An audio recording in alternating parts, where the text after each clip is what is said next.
அந்த காலத்தில் பாண்டிச்சேரி போவோம், காரை ஓட்டிகிட்டு போவாங்க. நீங்கள் ஓட்டிட்டு பாண்டிச்சேரியிலேருந்து காரை ஓட்டிகிட்டு வந்திருக்கீங்க. இந்த ஓடிடிலாம் ரொம்ப புரியாத ஒரு விஷயமா இருக்குது. அது முதல்ல தேட்டரில் ஓட்டிட்டு வாங்க, அப்புறம் தான் ஓடிடின்றான். அது என்ன புரியல எனக்கு. இப்போ பஞ்சதந்திரம் சுமாரான ஹிட்டு தான் தியேட்டரில். Biggest hit in OTT ever in the history of Tamil cinema ஒரு காமெடி படம்.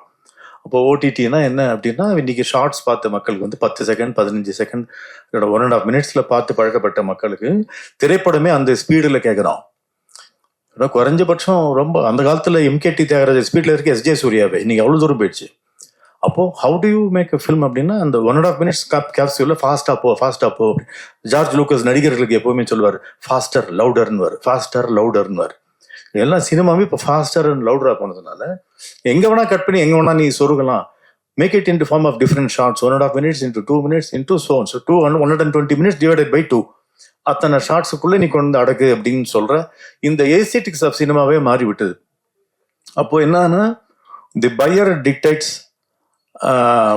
What you should do. ஏஸ்தெட்டிக்ஸா வந்து இதுதான் ஃபர்ஸ்ட் டைம் வந்து எப்படி சொன்ன டெய்லர் முதல்ல கொடுத்துட்டான், பேண்ட்டை தைச்சிட்டான், அதுக்கேற்ற மாதிரி நம்ம கால் கை வெட்டணுங்கிற அளவுக்கு இன்னைக்கு வந்து சினிமா வந்திருக்கு. இது ஒரு பக்கம். ஏற்கனவே உலகத்தில் இல்லாத ஒரு இடர்பாடு தமிழ் இந்தியாவுக்கு வேண்டி தான் உண்டு. என்னன்னா இன்ட்ரோல்னு எல்லா ஊர்லயும் 1.5 hour தான், நம்ம ஊர்ல 2.5 hour. ஏன்னா இன்ட்ரோல் ஒன்றுக்கு போனோம். ஸோ அந்த 1.5 hour ஃபாரின் ஃபில்ம் எக்ஸ்ட்ரா ஒரு 1 hour நம்ம ஆட் பண்றோம். அது நம்ம ஃபர்ஸ்ட் ஹாஃப் நல்லா இருக்கு, செகண்ட் ஹாஃப் நல்லா இல்லை அப்படின்னு சொல்வதற்கு காரணம், செகண்ட் ஹாஃப்ல தான் கதையை எதிர்பார்க்குறான், கிளைமேக்ஸ் எதிர்பார்க்குறான். ஃபர்ஸ்ட் ஹாஃப்ல எப்படி ஓபிடிக்கலாம், இவன் தான் போனா காமெடிலாம் பண்ணிட்டு இன்டர்வல்ல நீ ஒரு பேங்க் கொடுத்துட்டு செகண்ட் ஹாஃப்லயாவது கதையை சொல்லு அப்படிங்கிறான். அப்படி இருந்த ஃப்ரீடம்லாம் போய் இன்னைக்கு வந்து எல்லா நிமிஷமும் பேங்க் கொஞ்சம் கூட தொய்வு இல்லாமல் 99 மார்க் வாங்கினா நீ ஃபெயிலு, 100 வாங்கினா தான் பாஸ் அப்படிங்கிற ஒரு காலகட்டத்தில் வந்திருக்கிற பொழுது வினோதமான ஒரு விஷயம் என்ன இருக்குன்னா, அபரிவிதமான திரைப்படங்கள் தயாரிக்கப்படக்கூடிய காலகட்டம் இதுவாகத்தான் இருக்கின்றது. அது ஏன் என்றே புரியவில்லை. There is somewhere some money is available for people to produce films, knowing fully well it is not going to be sold, knowing fully well nobody is there to buy. இதுல ஸ்ட்ரைக் வேற, ஏற்கனவே வேலை இல்லை, நம்ம strike வேற நம்ம இது பண்ணணும். ஏற்கனவே ஓடிடி வாங்குறது ஆள் இல்லை, இது 4 வாரம் கழிச்சு போடணும். தயவு செஞ்சு யாரு போடுற முதல்ல காட்டுங்க கண்ணுக்கு அப்படிங்கிற மாதிரி ஒரு சுச்சுவேஷன்ல எல்லாரும் பெரியவங்களுக்கு கொடுக்கறக்கூடிய ஒரு பிரச்சனைகளோ அவங்க அந்த ஒரு நிபந்தனைகளோ யங்ஸ்டர்ஸ்க்கோ இல்லை புது சின்ன படங்களுக்கு கொடுக்கவே கூடாது. அவன் படம் பண்றதே பெரிய விஷயம். நீங்க வந்து நான் ப்ராஃபிட் ஆர்கனைசேஷன் அப்படிங்கிறீங்க, எல்லா ப்ரொடியூசருமே நான் ப்ராஃபிட் ஆர்கனைசேஷன் தான் நடத்திட்டு இருக்காங்க. அப்படி கண்ணுக்கு தெரிஞ்சு பார்த்தது இல்லை. 200-250 படம் எடுக்கிறாங்க. எந்த காலத்திலுமே 1895 ஆரம்பிக்கப்பட்ட சினிமா இன்று 130 வருடங்கள் ஆகிவிட்டது. எப்பொழுதுமே ஒரு 8-10% விழுக்காடு தான் வெற்றி படங்கள் என்றைக்குமே எல்லா ஊர்லயுமே. இப்ப இன்னும் குறைந்து கொண்டுதான் வருகிறது, அதிகமாகதான் தெரியல கண்ணுக்கு. அப்படிங்கிறப்போ எங்க ஒரு இடத்துல எப்போ கொஞ்சம் 100 படங்கள் எடுத்தப்போ ஒரு 10 படம் ஓடிச்சு. இப்ப 200 படம் எடுக்கிறப்ப 20 படம் ஓடிச்சு. அப்ப என்ன இல்லை, 200 படம் எடுக்கும்போது 10 படம் தான் ஓடுதுன்னா அப்போ தேவையில்லாமல் ஒரு 100 படம் எடுக்கிறோமா எங்கேயோ. அது என்னவோ தாலி அப்புறம் கட்டிக்கிறேனே, ஃபர்ஸ்ட் நைட் முதல்ல முடிச்சிடன்ற மாதிரி ஷூட்டிங் முதல்ல படத்தை முடிச்சிடுவோம், விற்கிறலாம் அப்புறம் பார்த்துக்கலாங்கிற அந்த விஷயத்த கொஞ்சம் நிறுத்தி விட்டு, இந்த படம் விற்குமா, நிஜமா விலை நிற்கிறதுக்கு போட்டி தாங்குமா, எழுதும்போது பேப்பர் பென்சில் பெரிய காசெல்லாம் செலவில்லை, அப்பொழுதே நம்ம வந்து கொஞ்சம் அந்த முன்னெச்சரிக்கையோட கருத்தடை செய்து விட்டோம் என்றால் அப்போதான் உங்களுக்கு நிம்மதியா இருக்கலாம் என்று எனக்கு தோன்றுகிறது. Stop making too many films. அதுக்கு நல்லா யோசிங்க, இந்த படம் கண்டிப்பா வெற்றி அடையும் என்று யோசிங்க. இல்லைன்னா பட்ஜெட் ரொம்ப கம்மி பண்ணுங்க.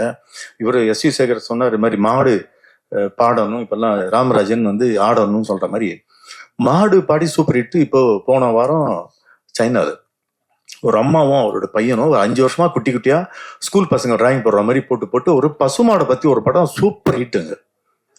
அப்ப என்ன கேட்கறான், படம் பண்றவன் கொஞ்சம் ஏழையாவோ கொஞ்சம் ரொம்ப வசதி இல்லாதவனாகவோ ஒரு நல்ல படம் செய்யிட்டு அவனுக்கு முதுகுல தட்டி கொடுத்து நீ வளரடா கண்ணு அப்படின்னு சொல்ற அந்த ஒரு மனோபாவம் மக்களிடையே ஒரு மனிதாபம் இருக்கிறது. அதையும் நீங்க மைண்டில் வைத்துக்கொண்டு உருப்படியான படங்கள் எக்ஸ்ட்ரீம்லி லோ இன் பட்ஜெட்ல இஸ் ஈஸிலி பாசிபிள். அப்சஷன் அதான் ஹிட். காலங்காலமா அதான் சொல்லி $30,000 எடுத்த பிளார் விச் ப்ராஜெக்ட் வந்து $100 மில்லியன் சம்பாதிச்சது. ராபர்ட் ராட்ரிகஸ் ப்ரொடியூஸ் பண்ண அந்த எல் மரியாச்சி அப்படிங்கிற படம் வந்து வெறும் $10,000. அதில் நடிச்ச ஆள்ல $4,000 கொடுத்தான். மொத்தம் $6,000 எடுத்தப்பட்ட $125 மில்லியன் சம்பாதிச்சது. ஸோ காசு இல்லாமலும் நீ வந்து ஒப்பற்ற திரைப்படங்களை செய்யலாம் என்ற அந்த ரீதியிலே மனம் போக வேண்டும். எனக்கு தோணிச்சு, எனக்கு ஒரு கனவு இருக்கு, எனக்கு ஒரு படம் எடுக்கணுங்கிற ஆசையெல்லாம் பேப்பர் பென்சில் பிரிண்டிங்கோட நிறுத்திக்கோ. படமா பண்ணணும்னா எக்கச்சக்க கோடிகள் திரும்பி வர வேண்டும் என்பதை மனதில் வைத்துக்கொண்டு எடுப்பவர்களும் அப்படி நினைச்சு படம் எடுக்கணும் என்று எனக்கு தோன்றுகிறது.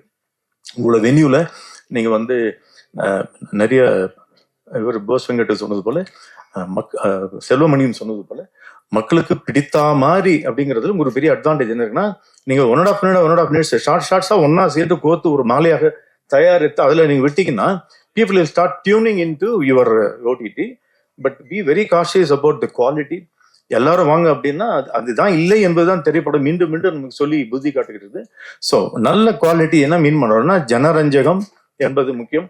திரைப்படத்தில் நம்ம பேசிக்கலாம், நம்ம தெரிந்து கொள்ளாத ஒரு விஷயம் பல நான் PhD பண்ணதே அதில் தான் பண்ணியிருக்கேன். மக்கள் வந்து ஒரு 10 நிமிஷம் ஒரு டிராவல் பண்றான், இல்லை ஒரு 1 hour டிராவல் பண்ணி ஒரு மெனக்கெடுக்கிறான், கியூல நிற்கிறான், காசு கொடுத்து டிக்கெட் வாங்குறான். Cinema is the only product which is bought without knowing what the product is. சட்டனா போட்டு பார்த்து வாங்குறோம், வேஷ்டி போட்டு பார்த்து வாங்குறோம், இட்லி சரியில்லைனா இன்னொரு இட்லி கொடுன்றோம். சினிமா மட்டும்தான் வாங்கிய பிறகு நோ ரீஃபண்ட். என்னன்னே தெரியாது, என்ன ப்ராடக்ட்னே தெரியாது, காசு முன்பணமாக கொடுத்து விடுகிறோம், ஒரு சீட்டில் உட்காந்துக்கிறோம், இருட்டில் போட்டு அடக்கி வைக்கிறான். அதுக்கே திருவிழா கும்பல்லாம் வந்து பெரிய விஷயம், செலிப்ரேஷனாக போகணும், இருட்டிலேயே வச்சுக்கிறேன், பலான விஷயம் தான் இருட்டில் பேசுவேன். இந்த டெட்லி காம்பினேஷன் சினிமா கொண்டு இருக்கிறதுனால அப்போ அது என்ன இருக்க வேண்டும் அந்த ஸ்கிரீன்லங்கிறது அதுக்கு ஒரு சில கோட்பாடுகள்லாம் இருக்கு. எதோனா எடுத்தாலும் 50 பயிரிடுவது எப்படி, அத்வைதம் துவைதம் என்ன அப்படின்னு பத்தி பேசினா கல்லடிச்சு அடிச்சிருவான். There is some reason, first half, second half, beginning, middle, end ஒரு கோட்பாடுகள் இதனால் தான் வருகிறது. Because of these conditions. இதெல்லாம் மனதில் வைத்துக்கொண்டு எங்கடா போய் நிற்குது அப்படின்னா, ஜனரஞ்சகமாக என்டர்டெய்னிங்காக இருந்தால் அதற்குள் உன் கருத்தை நீ வைத்துக் கொள்ளலாம். ஆனா கருத்தை மட்டும் பிரதமாக இருந்தால் அது வந்து வீட்டுல நீ வச்சுக்கோ, மக்கள் அது காசு கொடுத்து வாங்க மாட்டான். Because you're taking money from him அப்படிங்கிறது அதை வச்சுக்கணும். இதெல்லாம் மனதில் வைத்துக்கொண்டு ஜனரஞ்சகம்னா the more the people the better the product அப்படின்னு மனதில் வைத்துக்கொண்டு make it happy, make it jovial, make it have a content that has a beginning, middle and dramatic-ஆ இருக்கணுங்கிறது வந்துருச்சு. ஸோ இதை மனதில் வைத்துக்கொண்டு OTT ஆகட்டும் திரைப்படமாகட்டும் ஜனரஞ்சகமான ப்ராடக்ட் எடுக்க வேண்டும். நீங்கள் எந்த படம் வேணா வாங்க முடியாது. அதுக்கு மக்களும் புரிந்து கொண்டு அதுக்கேற்ற மாதிரி படத்தை எடுத்தால் உங்களை மாதிரி OTT-யும் வாழும். படம் முன்படம் போட்டவர்களுக்கும் ஒரு நல்லபடியா இருக்கும். நீங்க வந்து இந்த 20% ஒர்க்கர்ஸ் தரேன்றீங்க, செல்வமணி ஹாப்பி ஆடுவாங்க, அதுக்கெல்லாம் செல்வமணி இருக்காங்கல்ல, ப்ரொடியூசருக்கும் ஏதாவது கொஞ்சம் கொடுத்தீங்கன்னா பாவம் அவனு கொஞ்சம் கொடுக்குறீங்கல்ல, அந்த சார் மீண்டும் ஒரு நன்றி அதற்காக. So wish you all the best. Thank you very much.